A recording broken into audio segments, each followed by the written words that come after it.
Bonjour, la vraie fausse campagne de Nicolas Sarkozy avec ses projets pour l'éducation, franc-maçonnerie et politique font les titres de la presse quotidienne et hebdomadaire. À lire dans Libération à propos de la mort des 2 Français au Niger, les aveux d'un terroriste. Alors que l'humanité s'inquiète et dénonce le démantèlement du service public de l'enseignement, entre Thatcher superstar et la faillite de 6 France, le Figaro annonce que Sarkozy veut augmenter le salaire des enseignants. Nicolas Sarkozy veut faire campagne avec une réforme radicale de l'école, titre Le Monde, et pour cela le président candidat pourrait associer l'ex-ministre Claude Allègre, dont il apprécie, je cite, le caractère imaginatif. Du côté des hebdos, et face à l'injure d'un François Hollande en campagne, Marianne pose la question, Sarkozy est-il un sale mec? Et bien sûr, donne quelques éléments de réponse.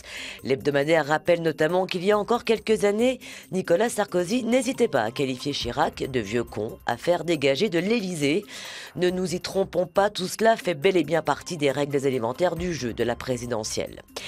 Et pour peut-être mieux comprendre ces candidats à la présidentielle, le Nouvel Obs vous invite à découvrir leur enfance à travers des extraits exclusifs du livre de Robert Schneider, Je serai président. Et depuis, ils ont bien grandi, ces candidats, nous rappelle l'Express, qui nous dévoile comment les francs-maçons manipulent ces candidats. 6 au total sont aux premières loges. On y apprend que tous comptent parmi leurs proches des frères influents, de Sarkozy à Hollande en passant par Marine Le Pen, mais que seul Jean-Luc Mélenchon est initié. Mais où va le XXIe siècle, demande Courrier international qui constate qu'un nouvel ordre mondial est en train de naître, qui selon l'hebdomadaire verra la fin de la suprématie occidentale. Excitant, occitan, clame l'équipe, 12 Toulousains figurent parmi les 30 joueurs pour le stage de préparation au tournoi Destination. Ça sent la retraite internationale en revanche pour certains, prédit le quotidien sportif.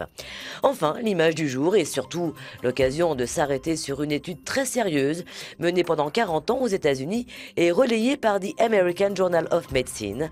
Elle montre que le plaisir sexuel féminin augmente avec l'âge. Il faut bien quelques compensations à la vieillesse. Très belle journée, très bon week-end. Au revoir.